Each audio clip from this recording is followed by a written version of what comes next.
Recorded by Cameron Blakely. The Beasts in the Void by Paul W. Fairman. Holloway was used to big game hunters and their expeditions to other worlds, but this trip was sheer madness.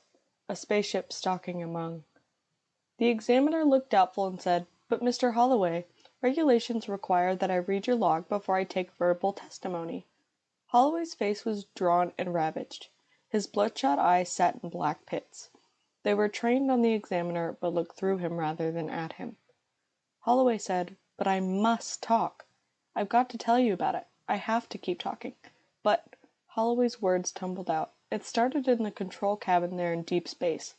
When Mrs. Kelvey came in, she was the blonde one. I turned around and she said, 'Captain, there's a great big tiger in the companionway.'" The desperate Holloway, fearful of being stopped or running out of words, went into minute detail. She made the statement as a pouting complaint, almost casually. Then, before I could speak, she realized what she'd said and her face changed. A kind of horrified double-take. A tiger? In the companionway of a spaceship? This last was an incredulous question she asked herself. Then she fainted. I looked outside. I thought I saw something blurred and indistinct, but it vanished quickly if it was really there at all. The companionway was empty. No tiger. No animal of any kind. The examiner, holding up a hand of protest, looked like a man directing traffic. "Please, Mr. Holloway. Please. We must remember regulations." Holloway's eyes closed for a moment, but he resolutely forced them open as though afraid of something. The scene was Holloway's two-room suite in Spaceport Hotel. There were 3 men present: Holloway, skipper of the Space King, John Mason, port resident, and Merle Kennedy, section examiner for the Space Authority people. Kennedy regarded Holloway with frank concern. Good heavens, the man was a complete mess. Looked ready to collapse. Kennedy turned to Mason. "This can be postponed, you know." Mason was regarding Holloway also. Strange, he thought. Holloway had left in a fanfare of publicity. Now it appeared his return would be even more dramatic. Maybe Holloway was that kind of a chap, the kind things just happened to. He was quite young, though he certainly didn't look it now. He'd been known as a playboy ever since his father struck it big in Venusian oil. But good-looking, personable, he had worn the label well. He'd been good copy because the public regarded him with patronizing affection. To them, he'd been a nice kid having fun, not a young wastrel wasting his father's money. Naturally, he would pick a glamour girl to play the romantic feminine role, and Melody Hayden had filled the bill perfectly. Together, they had enchanted the public. Princess and Prince Charming stuff. Then tragedy. Disaster in a rocketing sports car. Melody's coffin sealed before the funeral. Young Holloway coming off without a scratch. Melody's death was a bombshell, and everyone asked, "What will he do now?" expecting, of course, something sensational. He didn't let them down. Dramatically, he announced a completely new life. He bought a spaceship and forswore his old ways. He had quite a reputation as a big game hunter. He'd stalked the vicious Plutonian ice bears and lain in Venusian swamps waiting for the 10-ton lizards to rise out of the slime. He had knocked over the wiliest of animals, a telepathic Uranian mountain wolf, and had dropped in a flight of Martian radar bat, a feat duplicated by only 3 other marksmen of record. So what more natural occupation than guiding hunting parties in deep space? Holloway had been obviously torn by Melody's tragic death. Perhaps out among the stars he could forget. There had been some trouble, Mason recalled, in clearing Holloway's first cruise. A party of 5. Not to any established hunting ground, but a DU thing. Destination unknown, and they were always trouble. Clearance had been made, though, and now here was Holloway back again, dramatically, of course, with one of his party dead and the other 4 in trance-like stupors. Strange. And stranger still, Holloway's reason for wanting to talk immediately, with no rest, no medical attention. "It will help keep me awake. I mustn't go to sleep. Can't I make you understand? I've got to stay awake." Mason pitied the man. He turned to Kennedy. "I have the log here, sir. Perhaps you could go over it now?" Holloway leaned forward. "I'll tell you what's in the log. Every word of it, if I just sit here waiting." Mason laid a hand on his knee. "That's all right, old chap. I won't let you go to sleep. You and I will talk while Mr. Kennedy goes through the log. It won't take long." Mason handed the book to Kennedy. He was almost apologetic. "It's a strange log, sir. Strange?" Kennedy frowned. Logs had no right to be strange.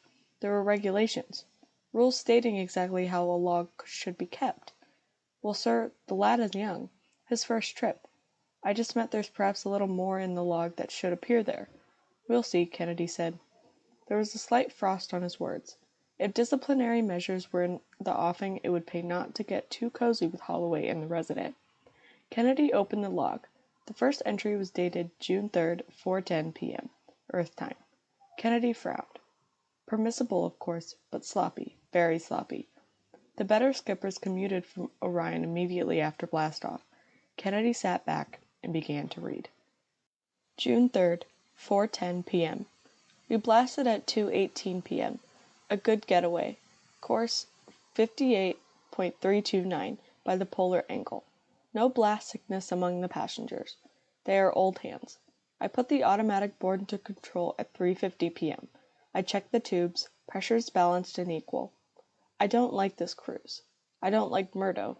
He's a domineering slob. The other four, well, Keebler's an alcoholic. Kelvy an empty-headed opportunist. I don't particularly dislike them. They're just a worthless pair who would rather fawn on Murdo and take his insults than work for a living. The two wives are both young. Martha Keebler has a child's mind and a woman's body. Jane Kelvy is an oversexed witch with an indecent exposure complex. I may have trouble with her. Already she's parading around in skimpy shorts and a bra. Evidently, Murdo doesn't care for women. He pays no attention to her. Money and power are his dish, and a terrible restlessness. Melody, baby, I wish you were here. June 4th, 3 p.m. I had a talk with Murdo about this silly cruise. Tried to swing him onto something that makes a little more sense. Pluto, Venus, Ganymede, some hunting ground I'm familiar with. No good. Even a suggestion and he thinks you're crossing him and snorts like a bull. Still demands to go to this place where big game prowls in space, where elephants and leopards and snakes and anything you can name fly around your ship and look in your ports. Where do you do your hunting in spacesuits right out in the void? Why in hell did I fall for this idiocy? Guess I just didn't care. Maybe I thought it was a good idea because it sounded like a cruise you could get killed on without much trouble. No, I shouldn't say that. Melody wouldn't like me to say that. She was so wonderful, so level-headed. How wrong they all were about us, about her, because she was so beautiful, I guess. I tried to tell them I'd married an angel, and they took bets among themselves on how long it would last. The answer to that would have been forever. It still is. I've lost so much and learned so much in a very short time. The hell with Murdo and his four puppets. I'll take them out and bring them back. Then I'll go somewhere alone, and I won't come back at all. Melody. Course 28.493 by the polar angle went through small asteroid field. Kennedy looked up sharply. He frowned. This log is unacceptable. Holloway was pacing the floor, his eyes blank and terrible. Unacceptable? Course and position should be noted within each 24-hour period. You missed June 5th entirely. Kennedy leafed through the pages. Why at times you missed 3 and 4 days in sequence? Sometimes I didn't have time to write. Mason tried to hide his disgust. How did men like Kennedy get into positions they weren't fitted for? The ass! Couldn't he see this man was suffering? Mason said, Why not reserve comment until you've finished, Mr. Kennedy? Kennedy's eyes widened at the sharp tone of Mason's voice. Really? When residents start dictating to examiners? Kennedy saw the stiffness in Mason's face, and something more. He went quickly back to his reading. June 6th, 1 p.m. I talked some more with Murdo about this fool cruise. He got wind of our destination, wherever it is, from some rich idiot in Paris. And I don't use idiot figuratively. His informant was in some kind of private nut house, an exclusive insane asylum of idiots with lots of money, and he had lucid intervals. At one of those times he told Murdo where he'd been and what had happened. I don't think Murdo believes all of it because he wants to see for himself. Well, if he wants to spend his money chasing meteorites, it's his business. Keebler got drunk as a goat, strapped him in his bunk, and left him there. Murdo spent a few hours explaining guns to Mrs. Keebler. I think he enjoys the look of wonder on her face. Makes him feel very superior knowledge-wise. Her face is just built that way, and so far as she's concerned he could be talking Greek. He thinks she's very beautiful. I wonder if he ever saw Melody's picture. Course 36.829 by the Orion angle, all clear. June 9th, 1 a.m. Course 36.841 by the Orion angle, small asteroids. Jane Kelvey is bored and has started taking it out on me. When I passed her door, it was open. She was taking a sponge bath, stark naked in the middle of the cabin. She turned around to face me and did a very bad job of acting flustered, trying to cover herself up with a small sponge. How crude can a female get? She was hoping I'd come in. If I had, it would have been to slap her face. I got away as fast as I could. June 10th, 7 p.m. Course 41.864 by the Orion angle, brushed a small asteroid. I've been noting the time wrong. It should be figured on a 24-hour cycle, midnight to midnight. The hell with it. Had a fight with Murdo. He wanted to take over the ship. His words were, "Let's get some speed out of this slop bucket." I reminded him I was captain. He reminded me he was footing the bills. I asked him how he would like to be locked in his cabin for the remainder of the cruise. He didn't say, but I guess he wouldn't have liked it because he quieted down. Keebler has been quietly drunk for the last 2 days. Lucky Keebler. June 13th, 18 hours. Course 26.932 by the Virgo angle. Went 4 degrees off course to avoid small planetoid. Jane Kelvey came to my cabin an hour ago. The rest were asleep. She wore a blue dressing gown with nothing under it. I want to set down what happened in case there's ever a kickback, although I don't think there ever will be. I was sitting in a chair and she came up behind me, and it was very unfortunate because I saw the blue dressing gown first. By sheer chance, it was almost exactly like the one Melody wore that first night. I was thinking of Melody. Melody was all around me and inside me, in my mind, in my heart, and all my aching regrets. So when that dressing gown brushed me, something electric happened inside, and I got up and took Jane Kelvey in my arms. It wasn't more than 3 or 4 seconds, but in that time the gown had brushed outside. Then I came to my senses and pushed her away. The dressing gown stayed parted. She stepped back, confused. She said, "What's the matter? Are you scared?" "I'm disgusted. Button your gown. Get out of here." "What are you? Not one of those noble creatures, I hope, who wouldn't touch a man's wife." "I said get out. I wouldn't touch you regardless." "But you just did." "It was a mistake. Look, I'm a woman. You're a man, I think. We're alone in space and life is short. Let's have fun and then forget about it." I slapped her across the mouth. A skipper can be jailed for life for striking a passenger, even with cause, but I slapped her and I'm setting it down in the log. Kennedy looked up from his reading. "Jane Kelvey. Is she the dead one?" Mason nodded. Kennedy looked at Holloway with marked severity. "Are you sure you only slapped her?" Mason exploded. "Good God, man! Did you see the body? You're not implying he did that to her, are you?" "I'm not implying anything," Kennedy said with a restrained grimness that infuriated Mason. "Why don't you finish the log before you start passing judgment?" Kennedy leafed through the pages. Wait a minute. This log doesn't cover the whole cruise. It breaks off in the middle of a sentence." "Read what's there, man. Read what's there." Very serious, Kennedy muttered. Not completing a log. No license should have been issued this man. Lax. Very lax. He sat back to make himself more comfortable and prepared to go on with his reading. June 30th, 3 hours. Course 29.341 by the Virgo angle. I think that's the course. The instruments are acting funny. In fact, a lot of things seem to be wrong. Some of the constellations aren't in the right places anymore. I began noticing these things a couple of days ago and spoke to Murdo. I suggested we turn back. I told him it was my duty as a skipper to look out for the welfare of my passengers, and that included not continuing if vital instruments showed signs of failure. He sneered at me and said, "I thought you were big game hunter, Holloway." I told him I'd hunted big game, yes. "It doesn't sound like it. You sound like a timid old woman. So you've made some miscalculations. The course is still right. It's on the flight pattern in the automatic control board, and I know it's correct because I gave it to you. But if instruments fail, nothing stays right." "Okay, you're the skipper. If you turn yellow and want to show your tail, I guess there's nothing I can do about it."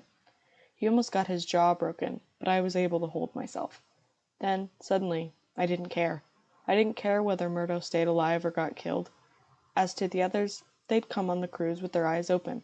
They deserved whatever they got, and I certainly didn't give a damn about myself. Guess I wasn't cut out to skipper a ship. A skipper should care. That's all he should do. Just care. I'd rather dream about Melody. I don't know what the date is. The chronometer stopped, so I don't even know what time it is. But what does it matter about the time if you don't even know what day it is? You just go on and on. Murdo, I can't figure out. Windbag or not, braggart or no, he has an iron will. I think he's scared, but he won't admit it. And some stubborn streak inside him won't let him turn tail and run. He hides his fear behind long accounts of his hunting trips. He describes the vicious animals he's killed. He bores us with accounts of his skill as a great hunter. The rest listen because they have to. I go to my cabin and remember Melody. The rest are scared too, but they're too scared of Murdo to let him know it. That's an odd one. Scared for your life, but afraid to tell the big man because he might kill you. Would Murdo kill in a fit of rage? I don't know. Keebler stays drunk so none of it bothers him. Keebler's wife, I think, is in love with Murdo, but it's kind of a little girl love. She never quite grew up. Kelvy glues himself to Murdo and sticks like a plaster. He seems to consider Murdo a haven, as though Murdo's bulk will make everything all right. Jane Kelvy hasn't quit making passes at me, but they're half-hearted. She bothers me. I'm uneasy when she's around. I get the feeling that any minute she might drop to her knees and beg. What do you do with a woman on her knees before you, begging? Maybe before long her husband will look good to her. Maybe she'll be able to get away from Murdo's side for a while. I look at both these women and realize what I lost. Melody. Jane Kelvy came to my cabin. It's hit her that things aren't right. She's scared. She asked, "Why did you tell Murdo you wanted to turn back?" "Because I thought we'd come too far." "Do you still think so?" "Everything will be all right." "The instruments, are they working again?" I lied to her. "They're working." "Do you think it's really as Murdo says, that there are animals out in space?" "I don't know." She looked wan and forlorn, and I was sorry for her. She said, "I've only been on one hunting trip in my life." "Is that so?" "In India. A boy carried my gun for me. When the tiger came, the boy handed me the gun and told me where to point. I fired, but I didn't hit the tiger. Somebody else shot it." "That was too bad." "No, it was all right. He was such a big, beautiful animal, so sleek and powerful."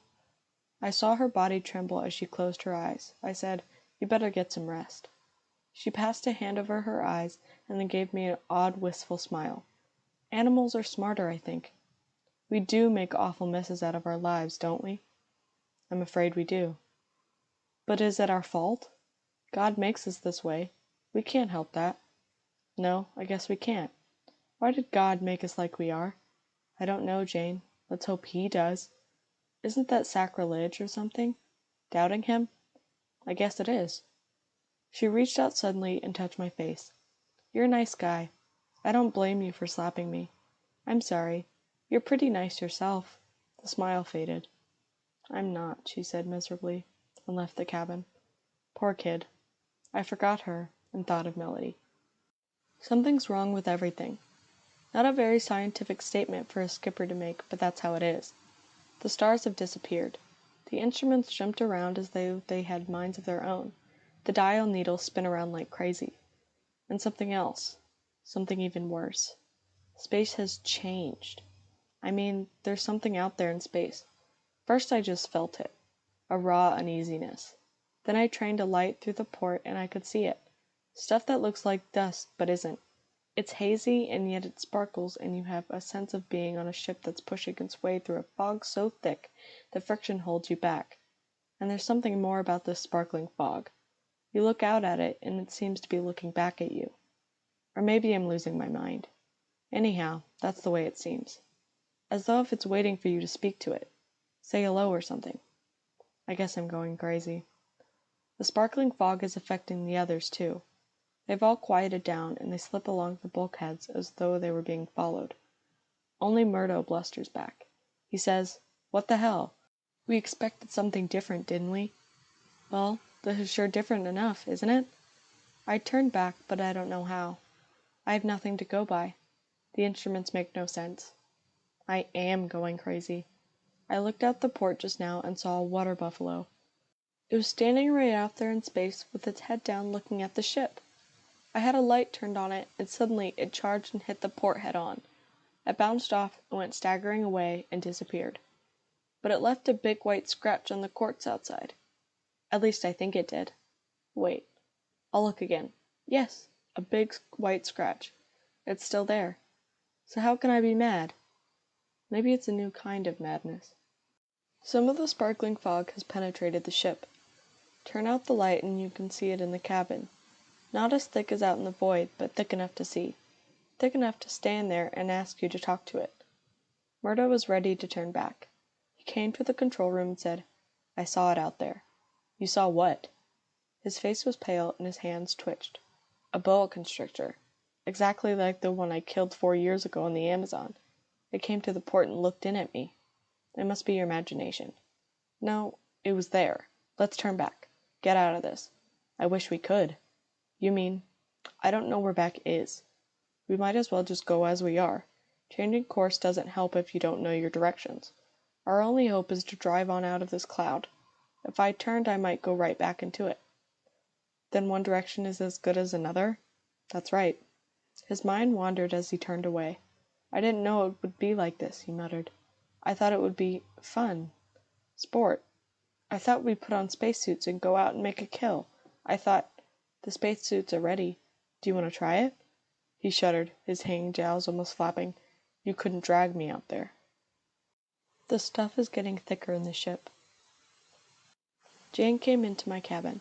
She had an odd look on her face. She said, "There's a big tiger in the companionway." I got up from my bunk and suddenly she seemed to realize what she said. She repeated it. Then she fell down in a faint. I put her in my bunk and looked out into the companionway. The sparkling fog glittered, but there was no tiger. When she came to, she didn't seem to know where she was. Then she smiled. "I must have been drinking too much," she said. Then she realized where she was. "But look where it got me. Into your bunk. Do you feel all right now?" "I guess so. I can get up now. I do have to get up, don't I?" "I think you'd better." After she left I did some thinking. The sparkling haze had been outside the ship and I'd see a water buffalo through the port. Murdo had seen a boa constrictor. Then the haze penetrated the hull and got inside the ship. And Jane had seen a tiger in the companionway. Were they phantoms? Was Jane's tiger a tiger of the mind? Murdo swore his snake had been real and my buffalo left a mark on the port. I sat there trying to think. With the sparkling fog drifting around me, it seemed to be trying to tell me something. Things grow worse. Today at mess, Murdo was holding forth about a Plutonian ice bear he'd killed. I think he was trying to cover the gloom that has settled over us.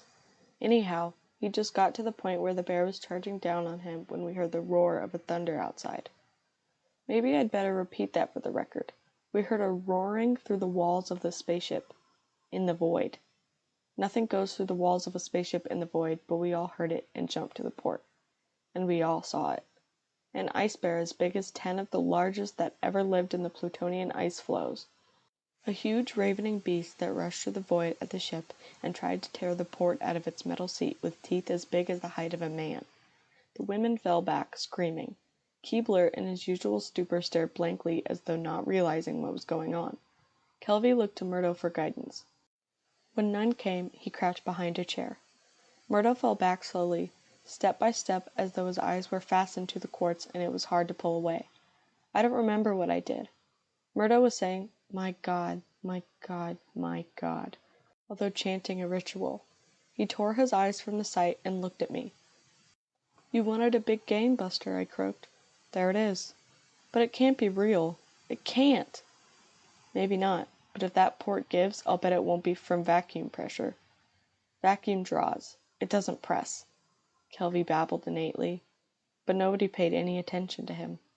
The beast made 2 more charges on the ship, then drew back screaming in rage from a snapped tooth. And all around us, there in the ship, the sparkling fog glittered and tried to talk. 2 hours. The beast still rages in the void outside our ship. Jane is dead. She was horribly mangled. I put her in her bunk and laid a blanket over her, and now the blanket is soaked in her blood. No one could have helped her. It happened in the lounge. She was in there alone. I was in the control room. I don't know where the rest were. I was working uselessly with the controls when I heard a terrible scream mixed with a hideous snarling. I ran into the companionway and stared toward the lounge. Murdo appeared from somewhere, and we were shouldering each other on the companion ladder. Murdo fell heavily. Then we were both looking into the lounge. It was too late to help Jane. We saw her there, still and bloody. A shiny black leopard was crouching gory-mouthed over her body with its paws on her breast. Its eyes were black magnets, holding mine. I said, "Get a gun," trying to speak without moving my lips. "But, damn you, get a gun!" Murdo staggered away. It seemed a year before he came back with a Henze Special 442. The leopard was tight, ready to spring. I didn't dare move a muscle. I said, over my shoulder, "Get him. Don't miss." The last was a little silly. How could a man miss with a Henze at 10 feet? Murdo fired and tore the leopard's head off. It was down already, so it didn't move. It sat there headless, its tail twitching slightly. Then it was still. I didn't hesitate this time. I said, "Come on, we've got to get this out of here before the others show." We put the dead leopard into the forward storage bunker. Then I picked up poor Jane and carried her to her room. Murdo helped me up the ladder. The others were in the companionway, and they pressed back in horror to let me pass. For the first time since we'd started, Keebler was sober. Ashen, shaking, stone sober. He broke, screamed and ran for his bottle. The world of reality too terrible for him to bear. There was no huddle, no conference, no meeting of the minds. Everyone else went to the galley and sat staring into space, stared at the dancing little sparkles in the air. I went to my cabin. When confronted by a reality no matter how crazy and improbable, a man must not turn from it. He cannot carry the mangled body of a woman in his arms and then say to himself, "This isn't real because it doesn't make sense." It does make sense. Some kind of sense or it would not exist. A man must say rather, "I don't understand this and maybe I never will, but God gave me a brain and I must try. I can't sit back and deny reality. I must try to understand it." I cleared my mind and tried to rationalize the things around us. Out in the darkness there was a terrible roaring and yammering, the thuds and bellows of violence. I went to the port. There, in the light from the ship, the ice bear and the water buffalo were fighting. It was a terrible and magnificent thing, but to me it was anticlimax. A sideshow of almost casual interest. The ice bear outsized the water buff by too much to be in any danger, but the buff fought savagely and the ice bear had no easy time. The buff opened a long deep gash in the bear's throat when the bear missed a lunge, and the Plutonian mammal fell back with a roar of pain and fury. They came together again, and this time the bear got the buff in a hug, and it was all over. The buff's spine broke, and the bear bent the body double, then tore it to pieces. I wondered if the others were watching. I went back to pacing, back to my thinking. I have been thinking, racking my brain. And of one thing I am sure.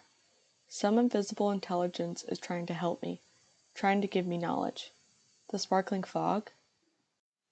A great and wonderful thing has happened. And I know. Do you realize what that means? To know in a situation like this? And to be wonderfully and wildly happy? The knowledge was not all given me. There was a thought process of my own developing. The thing given me was the basic knowledge upon which to build, and proof of this knowledge. Absolute and indisputable proof. The sparkling fog is mind stuff. I will not defend that statement. I will not rationalize it, but I will seek explanations, consider possibilities. Known. The sparkling fog through which we drift is intelligent matter, the stuff of thoughts, the basic material from which consciousness springs. It is consciousness itself, supposed. It is probably electronuclear in composition, and appears to be completely innocent. By that I mean it has no intention to harm, perhaps because it does not understand the difference between good and evil, harm and help, pain and pleasure. It has only one urge, the basic urge of all creation, to evolve, to develop. As the tree has but one basic urge, to grow and greaten, the flower but one desire, to bloom, to improve. to assert itself through evolution and become better. Perhaps, and who can successfully deny it, this great space cloud could be a storage place of the Creator himself, a storage place for mind stuff. When an infant or an animal or a plant is touched with the magic thing called life, where does that magic come from? Is it created at that very moment, or does it come somehow from a source pile? Is this cloud a source pile of life itself? No one can say, but I think I've hit on a limitation of this mind stuff. I'm going to try an experiment and pray to God it works. I'm going to find Murdo and knock him unconscious. I have solved the mind stuff. What just happened is the last bit of proof I need. I went to the galley. Murdo had wandered away. I found him in the lounge. I stepped casually in front of him, set myself, and drove a straight right to his jaw. He went down like a log.